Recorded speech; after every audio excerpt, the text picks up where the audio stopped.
C'est un temps idéal pour naviguer. Tout le monde en conviendra. Tout le monde, sauf ma femme, évidemment. Laura a vu un chat s'évader du bateau et elle a décidé d'y voir un mauvais présage. Depuis le naufrage du Titanic, les gens sont devenus encore plus superstitieux. C'est très ennuyeux pour un esprit rationnel comme le mien. L'Empress of Ireland en est à son 192e voyage. Il a fait ses preuves, il me semble. Des icebergs, il en a croisé plusieurs, il les a tous évités sans problème. On dit même qu'il aurait contourné celui qui a fait sombrer le Titanic 2 jours plus tôt. Mais de toute façon, il y a assez de vestes et de chaloupes sur ce paquebot pour sauver tous les passagers, incluant les animaux de compagnie. Heureusement, tout le monde n'est pas pessimiste. L'année dernière, ce navire a transporté près de 27 000 personnes. Sa réputation est bien fondée. Il est rapide et il sait se tenir quand la mer est mauvaise. Même les gens de la 3e classe le trouvent confortable. Il y a dans ces cales un précieux chargement de lingots d'argent venant d'une mine d'Ontario. C'est dire toute la confiance qu'il inspire. Ça ne risque pas d'être déprimant avec une fanfare de l'armée du salut à bord.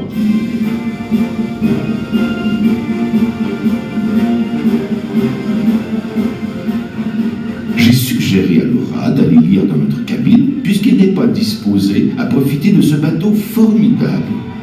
Elle n'a pas beaucoup apprécié ma suggestion, je crois. Je ne sais pas où elle est passée depuis.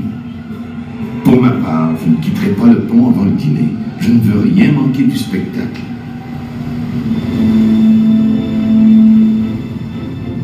Ça y est, c'est parti pour la traversée. 2 jours à voir défiler les rives du fleuve, puis 4 jours en haute mer. Kendall, notre célèbre capitaine, est déjà très apprécié à bord, même s'il s'agit de sa première traversée aux commandes de l'Empress vers Liverpool. Sa réputation le précède, et pas seulement parce qu'il a aidé Scotland Yard à mettre la main sur un meurtrier en fuite. L'équipage le respecte surtout pour ses aventures incroyables dans le Pacifique Sud, où il a survécu au pire danger. Il peut captiver ses convives pendant des heures avec ses histoires de scorpions, d'assassins, de famine et de tempêtes. Et drôle avec ça. Même l'infâme Crippen a été sous le charme, tellement qu'il en a oublié son déguisement et s'est fait démasquer par Kendall, qui a alerté la police. Pauvre Crippen, si humilié d'avoir été trahi par le capitaine, qu'il a jeté sa malédiction sur lui. Vous paierez cher cette trahison, sir. Mais notre capitaine est un homme d'honneur et un marin d'expérience. Il n'est pas du genre à se laisser impressionner par ses balivernes. Ce genre de détails trouble au contraire beaucoup Laura, hélas. Si je pouvais la convaincre qu'il n'y a pas lieu de s'inquiéter. Mais il faudrait d'abord que je sache où elle se trouve.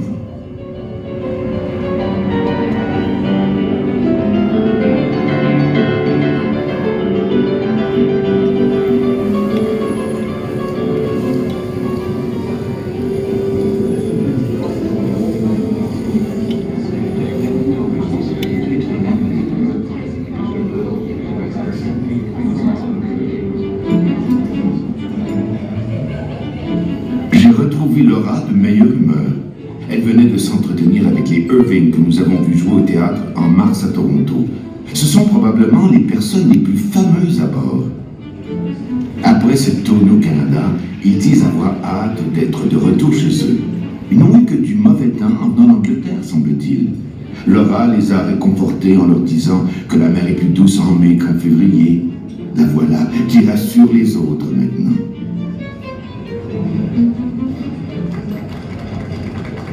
Cette salle à manger est splendide.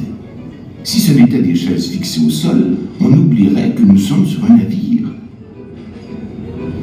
Le menu ici promet de nous rassasier. Heureusement, j'ai l'estomac dans les talons. Sir Seton Carr amuse la galerie avec ses histoires de chasse en Colombie-Britannique. Sacré Henry, il rapporte un panache d'orignal dans ses bagages. À notre table, M. Gordon, est intarissable sur l'Empress et son équipage. Il nous récite par cœur tous les détails techniques concernant le navire. C'est ainsi que le double fond de l'Empress et son nouveau sonar qui détecte les icebergs n'auront plus de secret pour nous. Selon notre ami, si le Titanic avait eu pareil équipement à bord, la catastrophe n'aurait pas eu lieu. En fervent habitué de l'Empress, M. Gordon aime assister aux exercices de sécurité lorsqu'il le peut. Il nous assure que l'équipage descend les chaloupe en moins de 4 minutes. Pas que nous allons avoir droit à un beau spectacle.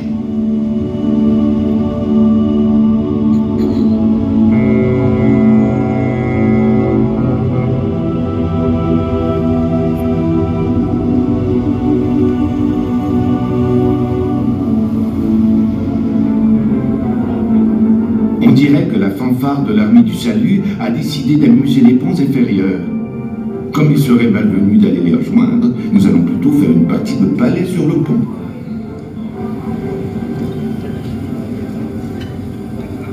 Monsieur Gordon s'est trouvé beaucoup moins loquace après le dîner.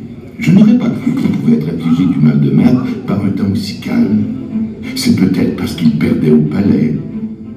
Toujours est-il qu'il a dû interrompre notre partie pour se rendre à la cabine du jeune Dr. Crane, qu'on a finalement trouvé au fumoir. J'en ai profité pour aller voir le télégraphe Marconi. La salle est en service jour et nuit, avec 2 opérateurs qui se relaient.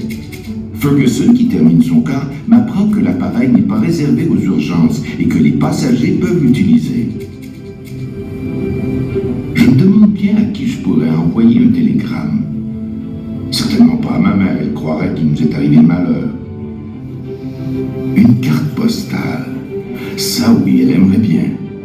Il reste un peu de temps avant la levée du courrier à Rimouski. À l'exemple de ces passagers noctambules, je vais donc écrire à quelqu'un que j'ai vu hier. Coutume un peu absurde, mais sympathique. Merci pour tout. Je vais t'écrire bientôt. Justement, Je t'aime. je ne t'oublie pas. Bazar, qui te laisse étrange que je ne sois pas avec vous à la maison. Prends bien soin de papa. Mon amour, je me sens déjà si loin. Vas-tu me garder près de ton cœur?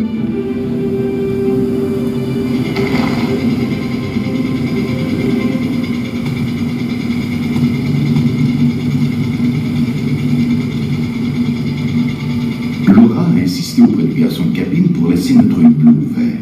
C'est vrai que l'air vient à manquer. Elle s'est finalement endormie. Mais moi, je n'ai pas sommeil. Je ne suis pas le seul. J'ai rencontré M. Gray qui arpentait les ponts comme moi. Nous avons bavardé un moment. Il est de l'armée du salut.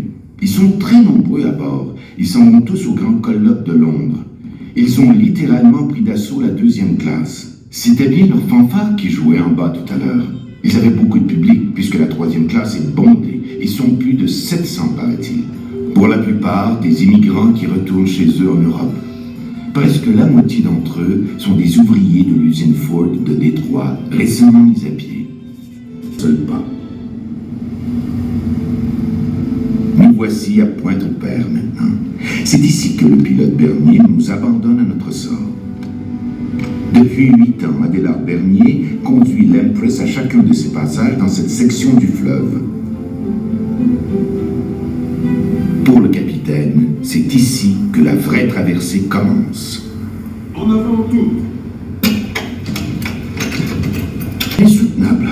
On est loin d'imaginer lorsqu'on dîne en première que sous les ponts des passagers, des dizaines d'hommes travaillent pour produire la vapeur qui fait avant...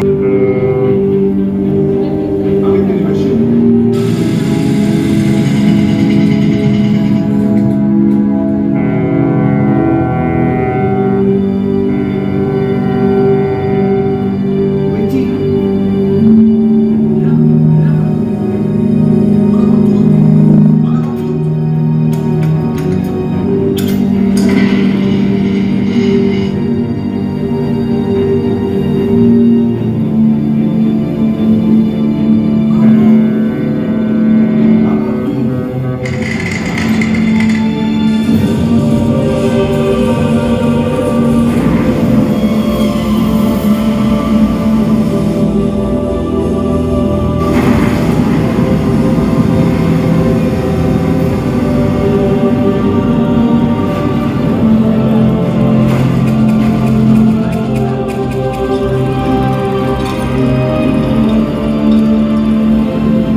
tragédie survenue le 29 mai dernier dans les eaux du Saint-Laurent s'établit à 1012 victimes et 465 rescapés.